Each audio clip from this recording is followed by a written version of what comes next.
Um ser humano tem diferentes vocações e diferentes destinos.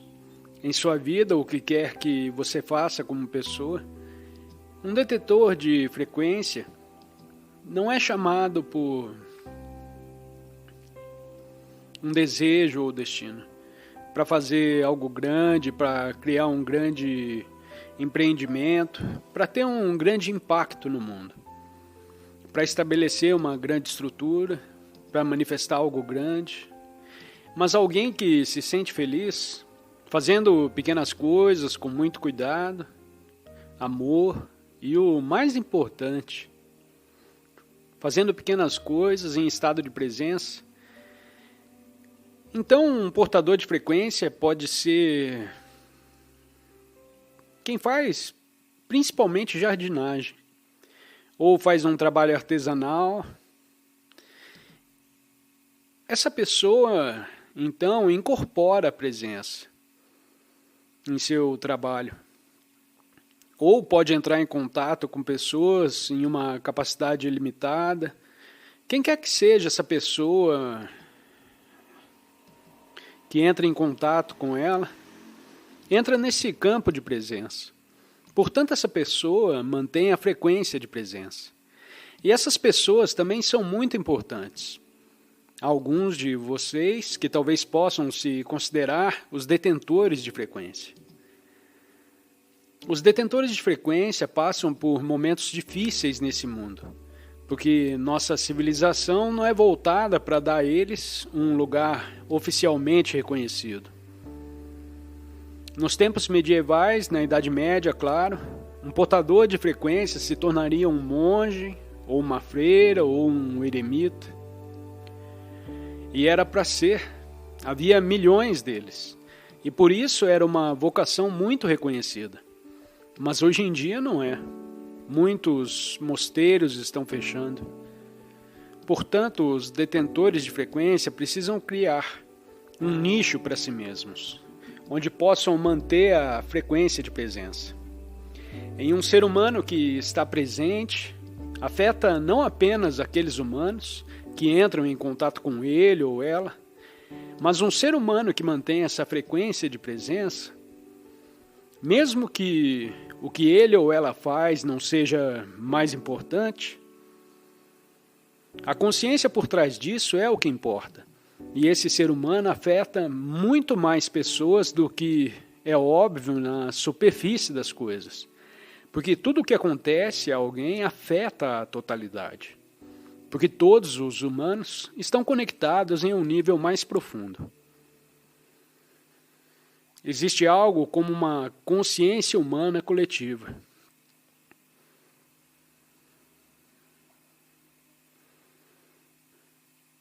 E fico um pouco ansioso e nervoso, mas ao mesmo tempo também grato e alegre. A pergunta que sempre surge: estou pronto para isso?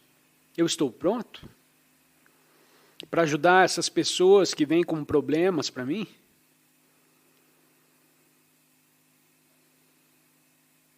Se você acha que está pronto, provavelmente não está. E se você acha que não está pronto, pode estar pronto. Se souber sair do caminho, sair do seu próprio caminho, tornar-se uma abertura, uma consciência pura, quando se sentar com alguém. Eu suponho que você se sente. Quando você se senta com alguém, você se torna um puro. Você dá total atenção a essa pessoa. Você se torna consciência pura. Agora, você pode ter aprendido certas abordagens em seu treinamento, tornando-se um conselheiro ou um coach de vida. Você provavelmente teve treinamento e existem certas modalidades. Elas variam. Existem diferentes modalidades de psicoterapia e aconselhamento. Portanto, seja qual for a modalidade que você aprendeu, é claro que você tentará aplicar essa modalidade. Mas se você tiver apenas isso, não será muito eficaz. Você pode ter algum sucesso limitado. E a pergunta, eu estou pronto, se refere a ter dominado a modalidade que me ensinaram. Então essa é uma pergunta justificável. E você pode dizer, bem, eu estou pronto. Porque sei exatamente como funciona. Mas o real em uma situação como essa não é a modalidade que você aprendeu e aplicou. Não estou necessariamente dizendo que você não deve usar isso. Você pode usar, mas perceber ao mesmo tempo o que é muito mais importante, que é o que está por trás da modalidade que você usa. E isso se aplica mesmo em modalidades altamente estruturadas e intelectuais e mentais, como a psicanálise, que ela é muito psique e análise. Você analisa, você pega isso e isso e isso, e continua por anos. Mas mesmo aí, acontece que certos psicanalistas que começam praticando a sua modalidade, e depois vão passando os anos, e depois, aos poucos, os bons, aos poucos, sem saber, desenvolvem a capacidade de só sentar e dar atenção total ao outro.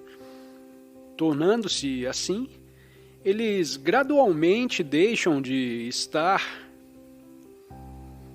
totalmente identificados com uma modalidade. E às vezes podem nem usá-la mais. E assim eles se tornam verdadeiramente eficazes. No momento em que se tornam um campo de consciência ou presença, em vez de uma pessoa sentada com a outra. Então isso precisa brilhar na modalidade que você usa. E você pode descobrir que, depois de um tempo, usa relativamente pouco do que aprendeu. E percebe que não precisa fazer isso. Se você estiver totalmente presente, as palavras certas surgirão. Você fará perguntas, assim como Sócrates fez. Ele sempre começou fazendo perguntas, não porque já soubesse a resposta. Foi o início de uma tentativa, a tentativa conjunta de encontrar a resposta por meio do acesso, a dimensão da presença ou consciência. Então, se você pode estar lá como uma consciência pura, enquanto você se senta com isso, algumas pessoas chamam isso de cliente, alguns chamam de paciente, alguns não chamam de nada. Então você senta e ouve.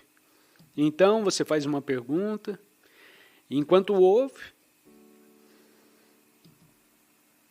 pode acontecer, se funcionar, que a outra pessoa possa se juntar a você, mesmo sem você realmente declarar isso explicitamente. Não há necessidade disso. A outra pessoa, sem saber, junta-se a você no estado de presença. Então você compartilha esse campo de presença enquanto fica sentado ali. E disso, curas e as respostas, se as respostas forem necessárias, realizações, curas, elas surgem disso.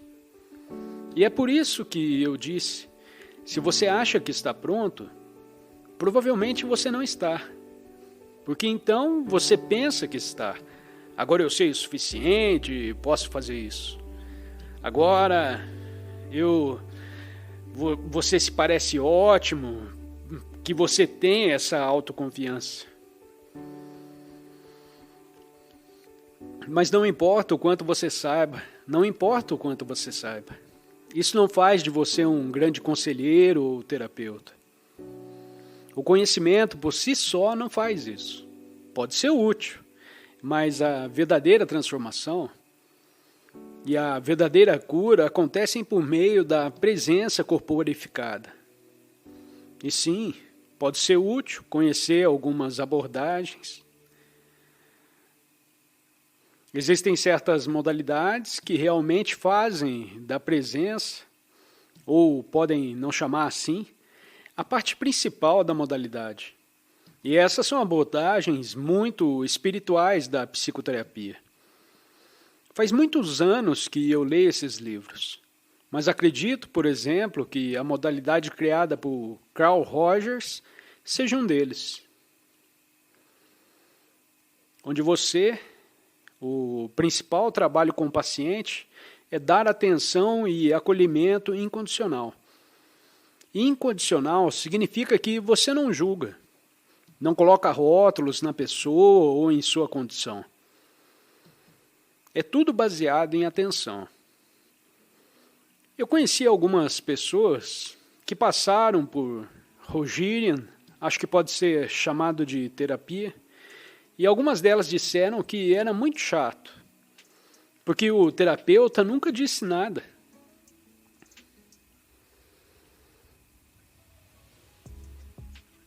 Então, claro, a mentalidade deles, você simplesmente ouve e você não julga. Ok, o tempo acabou, quando é a nossa próxima sessão?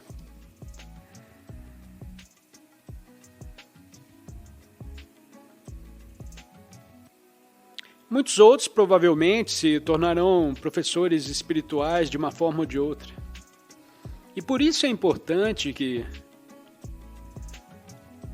não importa de que forma você faça o seu ensinamento espiritual, se o ponto de entrada é o trabalho corporal, ou o ponto de entrada é o aconselhamento ou outra coisa, ou o aconselhamento nutricional,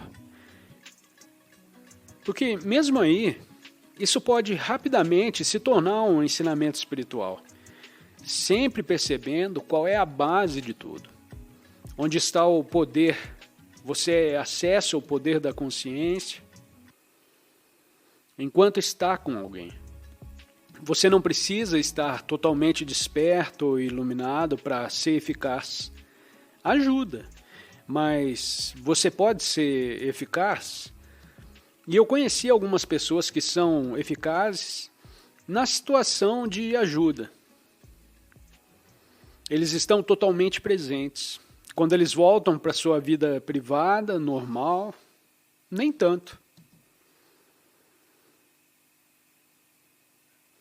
E às vezes as pessoas que trabalham com eles, quando observam essas pessoas, ou acidentalmente ouvem algo, ao telefone, quando estão falando com o gerente do banco ou algo assim, e ficam muito chateadas. Aí eles falam, epa, essa grande pessoa que achei tão esclarecido, está me dando todos esses conselhos e ela fica chateada quando fala com o gerente do banco. Esse é apenas um pequeno exemplo. Ele fica chateado em muitas outras situações mais.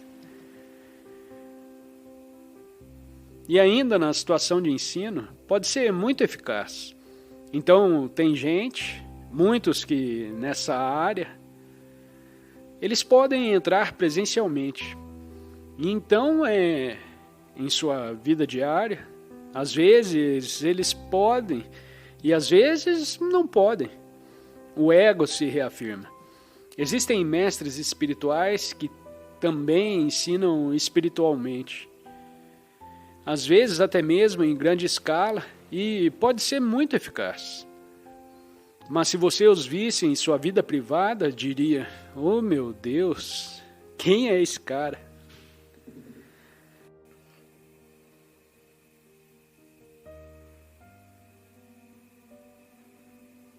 Algumas pessoas me dizem que às vezes tenho que demonstrar a ascensão do espaço interior sem pensar. Às vezes eu vou assim. Então, entre a mão esquerda e a mão direita, há um espaço sem pensar. Normalmente, no estado de pensamento inconsciente, não há espaço, apenas um pensamento após o outro. E então você fica alerta o suficiente para criar um espaço entre os pensamentos. As pessoas me disseram que realmente acham útil, ocasionalmente na vida diária, quando ninguém está olhando, segurar suas mãos assim, porque isso é uma representação externa de um estado interno. E pode ser útil ter uma representação externa, como uma âncora, pelo menos enquanto você pratica, começar e praticar o estado sem pensamento, para tê-lo como uma âncora para o silêncio. Então você está segurando esse espaço sem pensamento, tanto externamente, por assim dizer, quanto internamente. Mais importante, é claro. Eventualmente você não precisará mais dele, mas as pessoas acham que é útil.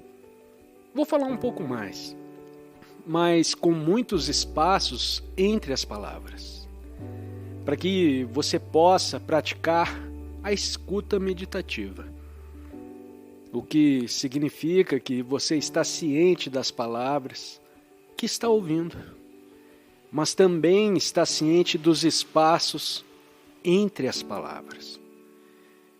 Enquanto você está ciente dos espaços entre as palavras, você pode perceber que não está pensando. Se estiver pensando, não pode estar ciente dos espaços entre as palavras. E esta é uma boa prática para estar ciente simultaneamente da forma e da ausência de forma das coisas e do espaço. E você pode perceber, quando está ciente desse espaço, você está realmente ciente de si mesmo como presença, porque essa presença está em um espaço. E você pode perceber, quando está ciente do espaço, que você não está esperando pela próxima coisa acontecer.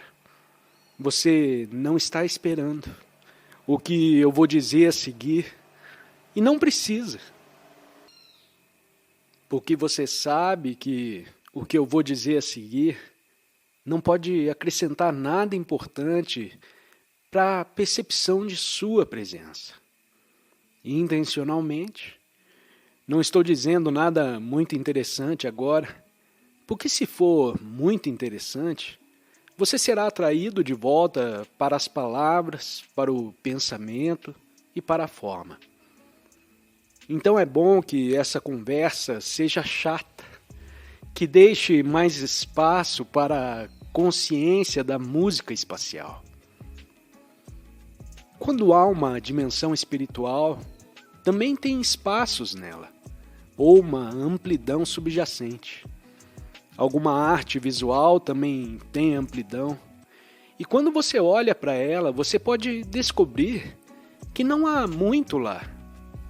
Por exemplo, certas pinturas asiáticas têm uma pequena árvore no canto, uma montanha distante, um pequeno ser humano parado em algum lugar, e 85% da pintura é um espaço vazio. Pode ser o céu ou apenas um espaço vazio. E você olha para ele, e se você realmente está olhando para ele, você percebe que a essência da pintura não é o que está lá para ser visto, mas a essência é o que não existe no espaço. E então, olhar para isso pode ser uma percepção de seu próprio espaço interior. É tão libertador perceber a essência de si mesmo como espaço de quietude. Você é muito mais do que o pequeno eu, mais do que sua história pessoal, sucessos e fracassos. Os sucessos que se transformaram em fracassos, os fracassos que se transformaram em sucessos. Um pouco de prática eu recomendaria levar 5 minutos ou mais. E você pode praticar aqui, é claro. Mas em casa todo mundo tem 5 minutos. Não acredite em sua mente quando ela diz que você não tem 5 minutos. E a prática é sentar em algum lugar, fora ou dentro de casa, por 5 minutos e praticar a percepção sem interferência do pensamento. Isso significa que você apenas olha ao redor, onde quer que esteja. Você pode, ocasionalmente, deixar seu olhar repousar sobre uma coisa por um tempo. Então você olha. Assim você absorve a totalidade de tudo o que o rodeia. E enquanto o faz, está ciente simultaneamente do que está vendo, mas sem chamá-lo de nada. E está ciente da quietude, que é a sua essência. O pano de fundo para as percepções dos sentidos visuais, como uma tela. E então essa é uma tela em branco. E tudo o que você vê, a pintura na tela que aparece e desaparece, esta coisa, mas a tela é a quietude espaçosa. É uma bela maneira de perceber o mundo. E outra prática semelhante a essa, particularmente boa quando você está fora, mas também dentro de casa, sente-se por 5 minutos novamente e fique muito alerta. Preste atenção a tudo o que você está ouvindo, alerta e ouvindo os menores sons. Nenhum som é melhor ou pior do que o outro. Apenas cada som é percebido. Um lindo canto de pássaro, uma motocicleta passando. Mas você é novamente a tela para o som dessa vez. E está tudo apenas registrado. E você não tem preferência.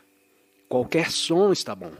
E você está ciente de si mesmo como a presença que está ouvindo. Presença. O estado de alerta que torna a audição possível. E novamente, tanto quanto possível, sem rotulagem mental, para que os sons não sejam os melhores que despertam, porque exigem sua maior atenção em algum som distante. E o som deve ter sido muito distante. Então eles se sentam para comer algo e então o discípulo diz: "Você pode explicar como entrar no Zen? O que significa? Você pode me explicar como entrar?" O estado de consciência que é Zen. E o mestre diz: "Você pode ouvir aquele riacho distante da montanha?" E o som deve ter sido muito distante. E o discípulo, a princípio, não consegue ouvir. Então ele fica mais alerta. E claro que, conforme ele fica mais alerta, ele para de pensar. Porque você não pode estar realmente alerta e pensar. O pensamento implica um certo grau de não alerta. Então o discípulo ouviu: "Sim, eu posso ouvir agora." E o mestre diz: "Entre Zen a partir daí." Em outras palavras, esse é o portal da presença.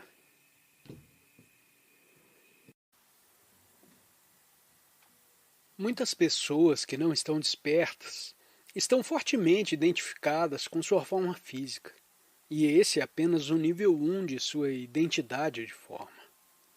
No momento que você perceber que você não está pensando, porque não pode perceber um espaço silencioso e pensar ao mesmo tempo, precisa haver algo em você que corresponde a esse espaço silencioso e que é o espaço interior da consciência. Surpreendentemente, isso também é uma forma de perceber quem você é no nível mais essencial, o mais fundamental. Porque você é essencialmente aquela presença silenciosa, aquela consciência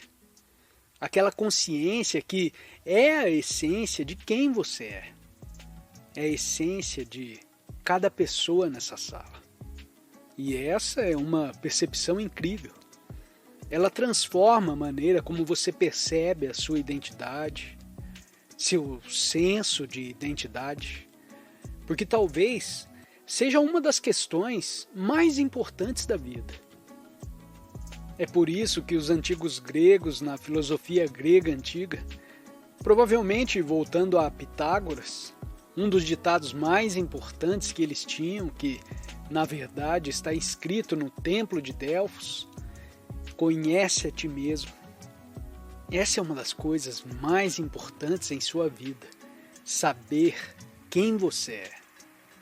Agora, a maioria das pessoas pensa que sabe quem elas são porque se identificam. Antes de mais nada, é claro que você tem um corpo físico no nível da forma, e esse corpo físico é obviamente uma parte de quem você é. A percepção mais importante é isso. É tão essencial, não sei por que eles não ensinam na escola ou na universidade. A percepção mais importante é que existem duas dimensões para a sua identidade. Enquanto a maioria dos seres humanos no planeta, que são todos aqueles que não são ainda despertos, só se conhece através de uma identidade, de uma dimensão, e essa é a dimensão da identidade da forma. A identidade da forma começa com a forma física, e essa é a primeira coisa, claro, que você nota quando conhece alguém, um homem ou mulher com um corpo e uma aparência externa. E essa é a primeira coisa que você nota em si mesmo. Muitas pessoas que não estão despertas são fortemente identificadas com sua forma física. E esse é apenas o nível 1 de sua identidade. De forma positiva, algumas pessoas estão orgulhosas de seu corpo e aparência, olham para si mesmas e se comparam mentalmente com outros corpos que não são tão bonitos ou fortes, ou o que quer que seja. E estão fortemente identificadas com o corpo e aparência. Tudo isso pode ser identificado negativamente como estar muito infeliz com a aparência do corpo. Isso é amplificado nos dias de hoje, através da tecnologia que os humanos desenvolveram. As selfies são muito populares nos dias de hoje e geralmente mostram aspectos do seu corpo ou aparência. Então você os envia para o maior número de pessoas possível. Então todos os seus amigos, incluindo centenas de pessoas que talvez você nunca conheceu, olham para o seu corpo ou aparência externa e se sentem mal porque você parece tão feliz, o que os deixa ainda mais infelizes do que já estavam. Para compensar isso, eles também pegam o telefone e tiram uma selfie para se sentirem bem. Você pode encontrar um fundo que faz as pessoas sentirem inveja, ou se mostra em um restaurante tendo uma refeição incrível. Essas coisas podem te manter ocupado e relativamente feliz nessa dimensão. Claro, mais cedo ou mais tarde, chega uma hora em que o corpo muda e a sua aparência estranhamente muda. E você pode pensar que os espelhos não são mais tão bons quanto costumavam ser, porque você não parece o mesmo de antes. Então há muitas opções abertas para você, mas você começa a ficar um pouco infeliz, porque se identificou com algo que não dura. E particularmente, as pessoas que tinham uma identificação corporal muito forte se tornam muito infelizes à medida que envelhecem. Muito infelizes. E ninguém lhes disse que tal identidade é extremamente limitada. De repente, o corpo que os fazia se sentirem superiores, agora se torna uma fonte de grande infelicidade. Esse é o destino de todos aqueles que não podem ir mais fundo para descobrir níveis mais profundos de quem eles realmente são. Eu nunca fui tentado a me identificar, mesmo quando era jovem, com o meu corpo, porque eu não era particularmente forte ou bonito. Então o que senti é que eu era inadequado, e isso foi uma fonte de sofrimento. No entanto, percebi que sou mais do que meu corpo. Também sou minha mente. Se não posso parecer mais forte e mais bonito do que a pessoa ao meu lado, eu posso ser mais inteligente, posso ter mais conhecimento. Então, o meu senso de identidade mudou. Em vez de físico, embora houvesse alguma identificação negativa com isso, meu senso de identidade em minha mente era algo mais seguro. Até a sua identidade na forma é a sua mente. Sua mente é todo o conhecimento acumulado e memórias, e assim por diante, que são mantidos vivos por processos do pensamento. Então, para compensar o meu corpo inadequado, eu leio tanto quanto possível para que eu possa fazer outras pessoas se sentirem inferiores, porque eles não sabiam tanto quanto eu. Então eu ainda estava muito desconfortável, mas sempre que estava em um grupo de pessoas, eu imediatamente começava a falar coisas inteligentes e mostrava o quanto eu sabia para fazer as outras pessoas se sentirem menores. E isso é uma estratégia egóica normal. Era o ego que dizia: não falem tanto de mim. Claro que eu não estava feliz. Eu estava principalmente em um estado de anis, porque sempre havia pessoas que sabiam mais do que eu. Então havia outros que não sabiam mais do que eu, mas eles tinham algo mais com o que se identificar. Eles tinham uma posição social elevada, foram para a faculdade. Eu conheci alguns senhores e senhoras que não fizeram nada para merecer esses títulos. Eles nasceram com eles. Eles derivaram de uma parte significativa da identidade da sua origem social. Pessoas de classe alta. Isso basicamente significa a história familiar. Então eles se identificaram muito fortemente com isso e poderiam dar a eles um certo senso de superioridade em relação à maioria dos outros. E mesmo que os outros fossem mais inteligentes, você tinha muito mais classe, conhecia mais antecedentes de influência ou como quer que você chame.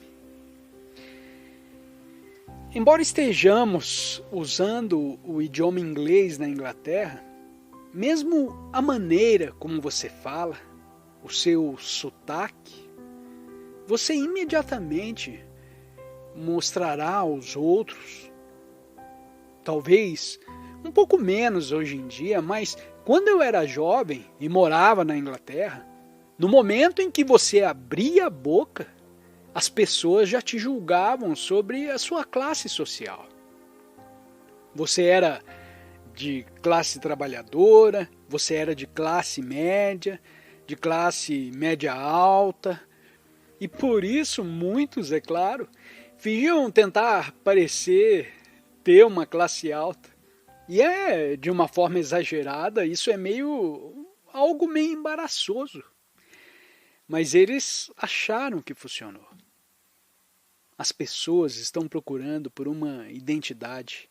E o senso de identidade nunca é satisfatório.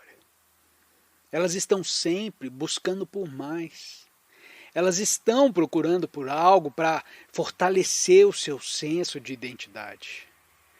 Fortalecer o senso de quem eles são. E o ego, basicamente, é isso. É exatamente isso que o ego é. É isso que ele quer. Ele quer ter um senso de identidade baseado na mente, baseado nas emoções que refletem a mente condicionada. Quando se fala de um grande ego, esse ego são pessoas que são muito destacadas na vida. Elas têm um ego enorme. Pensam que são as maiores e as mais maravilhosas e superiores a todo mundo. Isso pode ser um aspecto do ego. Mas há também um outro ego. Se você não tem material suficiente para se identificar, se você não tem maneiras de não ter mais conhecimento do que a maioria das pessoas, se você não tem um ótimo corpo ou aparência, se você não tem histórico de classe social, se você não tem posses, o que você faz então? Com o que você se identifica? Oh meu Deus, quem sou eu? Então o ego será muito inteligentemente salvo para uma espécie de identidade de vítima.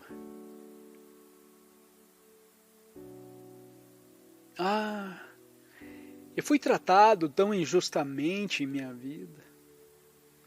Meus pais começaram a me tratar assim quando eu nasci. Esses aqui são os meus antecedentes terríveis. Na vida, eu sempre estive em desvantagem.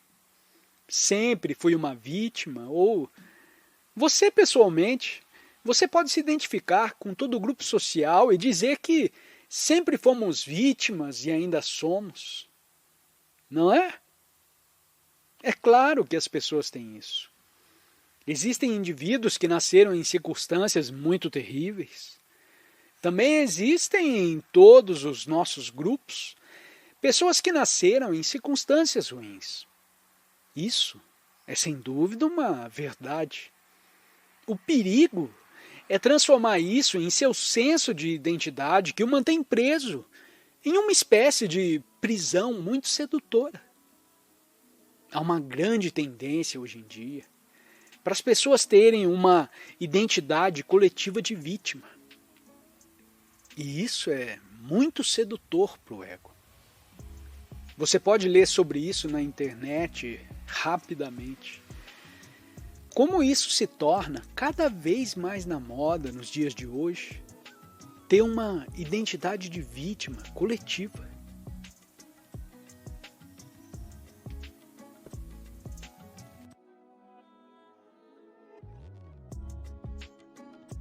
Se gostou da música e quiser ter acesso a mais conteúdo semelhante, visite o canal Light Sounds e inscreva-se para receber mais conteúdo semelhante. Muito obrigada e até a próxima!